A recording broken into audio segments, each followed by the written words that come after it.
इस लेक्चर में हम दो important probability distribution, Bernoulli probability distribution and binomial probability distribution के बारे में सीखेंगे. So let's start with Bernoulli.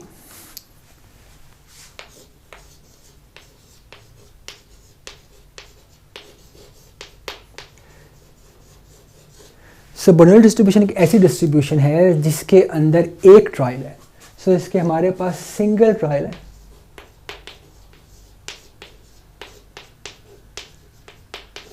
और ये जो ट्रायल है ये बाइनरी इन नेचर है, यानी इसकी दो आउटकम्स आ सकती हैं.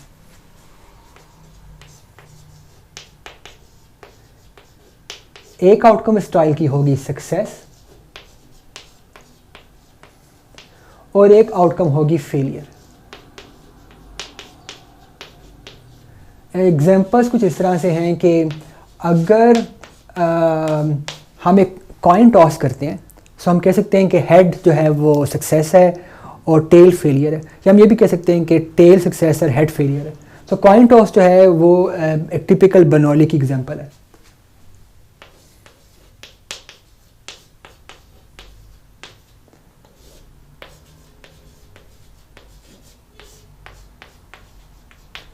इसी तरह से अगर एक स्टूडेंट जो है वो एक एग्ज़ाम देता है और एग्ज़ाम के अंदर उसका रिज़ल्ट या तो वो पास होगा या वो फेल होगा. सो जो एग्ज़ाम है वो भी एक किस्म का बर्नौली जो है ना वो प्रोबेबिलिटी डिस्ट्रीब्यूशन को रिप्रेजेंट करता है.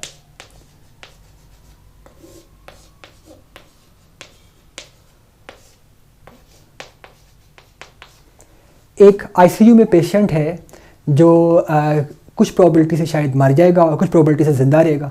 सो जो डेड एंड अलाइव है वो भी बर्नौली प्रोबेबिलिटी डिस्ट्रीब्यूशन को रिप्रेजेंट कर रहा है.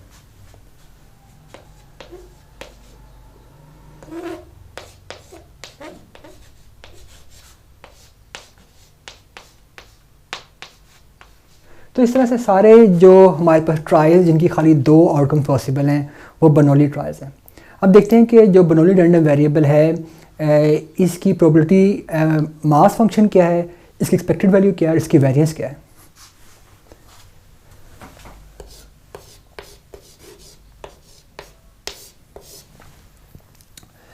सो जो प्रोबेबिलिटी मास फंक्शन है Bernoulli random variable let's say x का, उसको हम लिख सकते हैं कि ये रैंडम वेरिएबल जो है ये वन वैल्यू लेगा with probability p. So with probability p x will be equals to 1. हम हमेशा जो है सक्सेस को 1 कहते हैं और जो है फेलियर को 0 कहते हैं, और विद 1 माइनस p प्रोबेबिलिटी के साथ x will be equals to 0. So ये जो है प्रोबेबिलिटी मास फंक्शन है बर्नौली रैंडम वेरिएबल का. सो अब देखते हैं कि इसकी एक्सपेक्टेड वैल्यू क्या निकलेगी. Expected value of x will be equals to p times 1 plus 1 minus p times 0 और इसका आंसर आएगा p. सो एक्सपेक्टेड वैल्यू जो है बर्नौली रैंडम वेरिएबल की वो हमेशा p होगी. सो देखते हैं कि जी इसका वेरिएंस क्या होगा. सो वेरिएंस ऑफ x, उसको हम लिख सकते हैं कि वेरिएंस ऑफ x जो है वो इक्वल्स टू है expected value of x square minus expected value of x whole square. और जो expected value of x square है उस केस में क्या आएगा कि जी expected value of x square के केस में मेरे पास आएगा 1 square times p plus 0 square times 1 minus p, और इसका आंसर जो है वो p आएगा. और एक्सपेक्टेड वैल्यू ऑफ x हमें पहले से पता है p. इसका मतलब है कि जो वेरिएंस है, वेरिएंस ऑफ x होगा वो इक्वल्स टू होगा p minus p square which is equals to, so variance होगा बर्नौली रैंडम वेरिएबल का variance of x will be equals to p हमने कॉमन ले लिया और अंदर रह जाएगा 1 माइनस p. सो ये है variance of Bernoulli random variable. ये हमारे पास एक्सपेक्टेड वैल्यू और ये हमारे पास प्रोबेबिलिटी मास फंक्शन. सो इससे जो मिलती जुलती और काफ़ी रिलेटेड प्रोबेबिलिटी डिस्ट्रीब्यूशन है वो है बाइनोमियल प्रोबेबिलिटी डिस्ट्रीब्यूशन। सो देखते हैं बाइनोमियल प्रोबेबिलिटी डिस्ट्रीब्यूशन।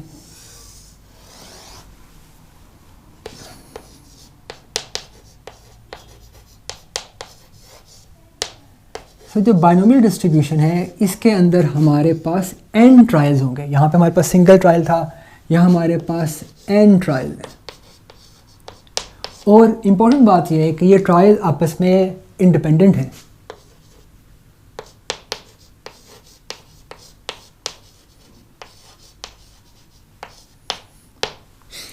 और एक और इसके अंदर बात यह कि हर ट्रायल जो है वो बर्नौली है। सो हमारे पास n बर्नौली ट्रायल्स हैं। सो हमारे पास जो है बर्नौली ट्रायल्स है। सो बाइनोमियल डिस्ट्रीब्यूशन के अंदर ये 3 शराइत हैं कि हमारे पास n इंडिपेंडेंट बर्नौली ट्रायल्स हैं। सो हम कहेंगे कि बाइनोमियल डिस्ट्रीब्यूशन लग सकती है। और हम जो x फाइंड करना चाह रहे हैं वो है कि जी number of successes in n trials in n independent Bernoulli trials।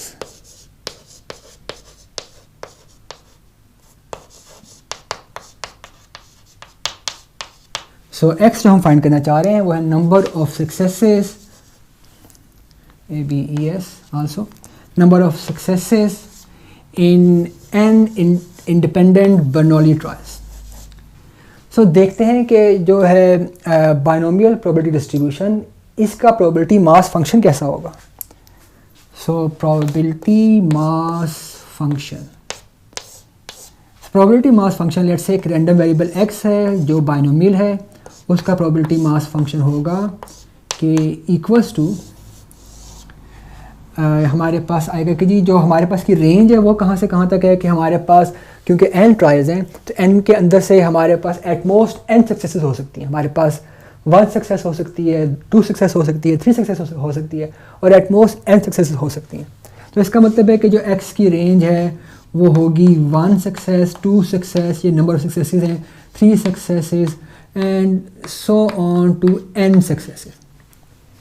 और प्रोबेबिलिटी इसकी होगी x सक्सेसेस की वो होगी कि n चूज़ x कि मेरे पास टोटल n ट्रायल्स है उसमें से मैंने x चूज़ करनी है सक्सेसेस और probability of success raise to power x times 1 minus p probability of which is probability of failure raise to power मे भी कुछ जगह चाहिए यहाँ पे raise to power n minus x।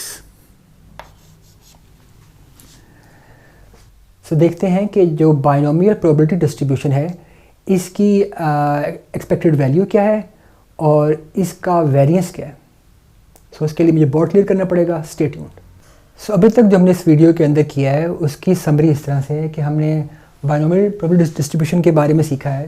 हमें पता है कि बाइनोमियल डिस्ट्रीब्यूशन जो है वो सिंगल बाइनरी ट्रायल होता है जिसमें सक्सेस एंड फेलियर होता है और सक्सेस की प्रोबेबिलिटी p होती है, सक्सेस को हम 1 से रिप्रेजेंट करते हैं, फेलियर की प्रोबेबिलिटी 1 माइनस p होती है, उसको हम x से रिप्रेजेंट करते हैं।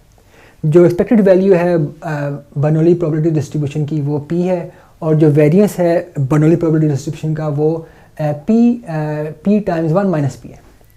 फिर सेकंड जो प्रोबेबिलिटी डिस्ट्रीब्यूशन हमने इस अभी तक शुरू की है उसका नाम बाइनोमियल प्रोबेबिलिटी डिस्ट्रीब्यूशन है और वो रिप्रेजेंट करती है n इंडिपेंडेंट बर्नौली ट्रायल्स को। तो उसमें n ट्रायल्स हैं, सिंगल ट्रायल नहीं है और वो ट्रायल बर्नौली ट्रायल्स हैं और वो ट्रायल इंडिपेंडेंट है। और जो प्रोबेबिलिटी डिस्ट्रीब्यूशन है बाइनोमियल की वो इस इक्वेशन से रिप्रेजेंट होती है जहाँ पे जो p जो है वो प्रोबेबिलिटी ऑफ सक्सेस है और जो इसकी रेंज है वो 1 से लेके n तक जाती है। और हमने कहा था कि जी जो हमारे पास एक रैंडम वेरिएबल अगर x है और x को हम कह रहे हैं कि वो बर्नौली रैंडम वेरिएबल है। सो x जो है ना वो एक पैरामीटर लेगा, वो पैरामीटर p है जिस प्रोबेबिलिटी ऑफ सक्सेस। अगर एक रैंडम वेरिएबल x है और x जो है वो बाइनोमियल रैंडम वेरिएबल है सो वो 2 पैरामीटर्स लेगा, एक पैरामीटर n है कि नंबर ऑफ ट्रायल्स और एक पैरामीटर्स p है। और अभी हमने x फाइंड करना है और यहाँ पे और यहाँ पे एक x जो है प्रोबेबिलिटी ऑफ सक्सेस है, यहाँ x जो है वो नंबर ऑफ सक्सेसेस है। सो अब देखते हैं कि अगर हमने एक्सपेक्टेड वैल्यू जो है बाइनोमियल की वो हम कैसे निकाल सकते हैं। So expected value of binomial,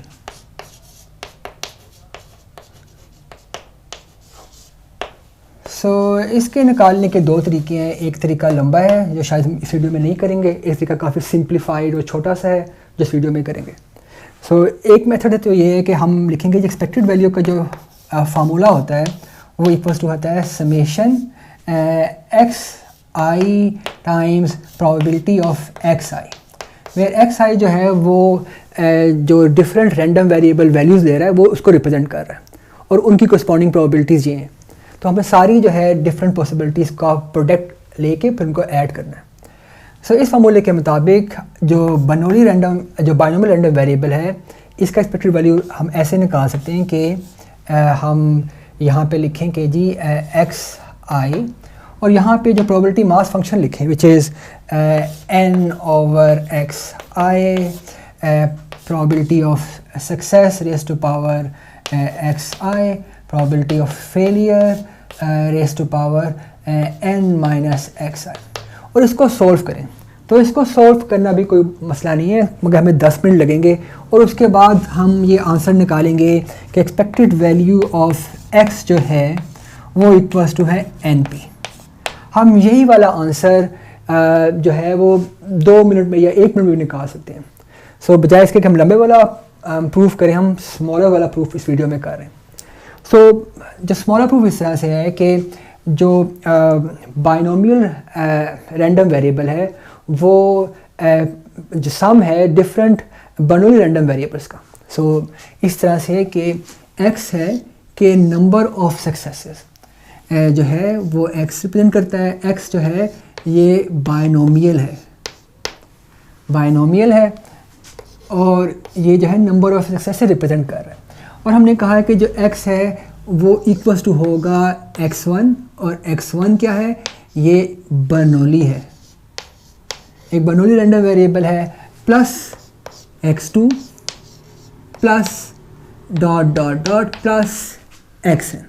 सो जो xn रैंडम वेरिएबल का जो अगर हम प्रोडक्ट लें तो हमारे पास x आ जाएगा, क्योंकि ये बता रहा है कि इसके अंदर सक्सेस की प्रोबेबिलिटी क्या है, ये इसमें सक्सेस या फेलियर है कि नहीं, ये बता रहा है कि इसमें सक्सेस एंड फेलियर है कि नहीं। तो ये हर एक जो है ये एक बर्नौली ट्रायल है और ये बता रहा है कि टोटल नंबर ऑफ सक्सेसेस कितनी है। So obviously total number of successes हम काउंट कर सकते हैं अगर हम इन सब का सम ले लें। तो हम अगर ये वाली बात ठीक है तो हम इसकी मदद से एक्सपेक्टेड वैल्यू बहुत आराम से निकाल सकते हैं। सो हमने कहा कि जी हम दोनों तरफ की ना लेफ्ट हैंड साइड की और राइट हैंड साइड की एक्सपेक्टेड वैल्यू ले लेते हैं। सो हमने कहा expected value of x will be equals to expected value of x1 plus x2 plus dot dot dot plus xn। So हमने ऐसे लिख दिया।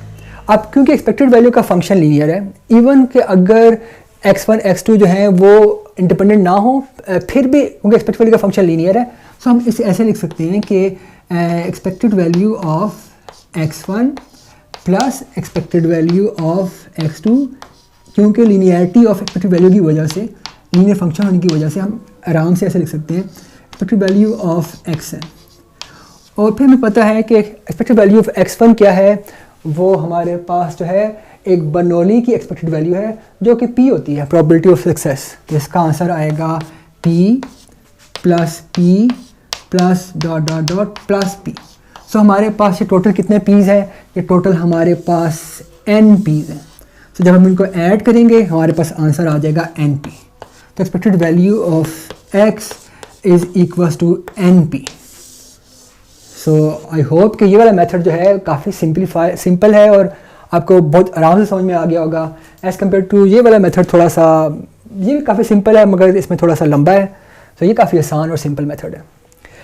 सो सेकंड चीज़ हम निकाल सकते हैं कि जी जो बर्नौली रैंडम वेरिएबल है इसकी वेरिएंस। सो वेरिएंस के लिए वही वाला फार्मूला इस्तेमाल करते हैं कि variance of x is equals to variance of x1 plus x2 plus dot dot dot plus xn। अब वेरिएंस का फंक्शन लीनियर फंक्शन नहीं है, इसको हम हमेशा इस तरह से नहीं लिख सकते, इसको हमेशा से इस तरह से डिकम्पोज नहीं कर सकते। मगर अगर x1, x2 और xn जो सारे जो रैंडम वेरिएबल्स हैं ये इंडिपेंडेंट हों तो फिर हम इसको डिकम्पोज कर सकते हैं। और हमें पता है कि जो बाइनोमियल है उसमें इंडिपेंडेंट हमारे पास जो हैं वो n ट्रायल्स हैं। इसका मतलब है कि x1, x2 ये सारे इंडिपेंडेंट हैं। इस वजह से क्योंकि ये इंडिपेंडेंट हैं सो हम इसको ऐसे लिख सकते हैं कि equals to variance of x1 plus variance of x2 plus dot dot dot plus variance of xn। और फिर हमें पता है कि जो वेरिएंस ऑफ x1 है वो हमें यहाँ से पता है कि वो एक क्योंकि x1 जो था वो एक बर्नौली रैंडम वेरिएबल है, ये बाइनोमियल रैंडम वेरिएबल है और ये सारे बर्नौली रैंडम वेरिएबल्स हैं। इस वजह से इसका वेरिएंस आएगा p1 माइनस पी, इसका भी आएगा p1 minus P plus dot dot plus p1 minus P. और टोटल हमारे पास जो हैं ये n दफ़ा p टाइम्स 1 माइनस पी आएगा। इसका मतलब है कि जो वेरिएंस है वो है np1 माइनस पी। सो ये हमारे पास जो है वेरिएंस आ गया है बाइनोमियल रैंडम वेरिएबल का। सो अब फिर से बोर्ड क्लियर करते हैं और एक एग्जांपल करते हैं। सो एग्जांपल के अंदर हमारे पास एक बायस्ड कॉइन है जिसमें जो प्रोबेबिलिटी ऑफ हेड है, यहाँ गिवन है कि जो प्रोबेबिलिटी ऑफ हेड आने की वो 0.7 है। इसका मतलब है प्रोबेबिलिटी ऑफ टेल जो है वो 0.3 है। तो हमने इस कॉइन को ना 10 दफ़ा टॉस किया है और हमने ये बताना है कि क्या प्रोबेबिलिटी है कि 6 दफ़ा टेल आए। सो अब पहले ये इसमें इस सवाल को करने से पहले हमें ये बताना है कि इसमें सक्सेस से क्या मुराद है और फेलियर से क्या मुराद है। तो सिंपली जिस चीज़ को हम नंबर ऑफ़ टाइम मेजर कर रहे होते हैं वो सक्सेस होती है। तो इस केस में क्योंकि हम कह रहे हैं what is the probability of 6 tails, तो टेल सक्सेस है। तो इसका मतलब है P जो होगा वो प्रोबेबिलिटी ऑफ टेल्स होना चाहिए। सो हमका सलूशन हमने कहा कि जी जो टेल्स हैं वो रिप्रेजेंट कर रहे हैं सक्सेसेस को।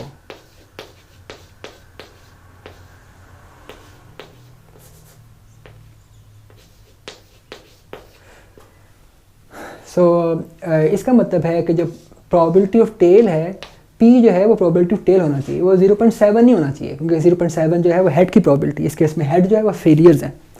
सो हमारे पास P आएगा 0.3 और 1 माइनस P आएगा इक्वल्स टू 0.7। और अब हम आराम से जो है अपना फार्मूला लगा के इसमें आंसर निकाल सकते हैं। फार्मूला हमारा था कि जी प्रोबेबिलिटी ऑफ 6 सक्सेसेस या 6 tales will be equals to n choose 6, n था 10, so n choose 6 and probability of success which is probability of tail 0.3 raised to power 6 and 0.7 probability of failure raised to power 10 minus 6. 10 minus 6 will be 4। और जब हम इसको solve करेंगे सो हमारे पास आएगा answer 10 times 9 times 8 times 7 times 6 factorial, ऊपर आएगा नीचे आएगा 6 factorial times 4 times 3 times 2 times 1 और ये वाले से ये वाला कट गया 4 and 2 से 8 कट गया एंड 3 से यहाँ पे 3 रह गया। सो इसका आंसर शायद 120 आएगा and 0.3 raise to power 6 and 0.7 raise to power 4 और इसका ओवरऑल आंसर आएगा 0.0367।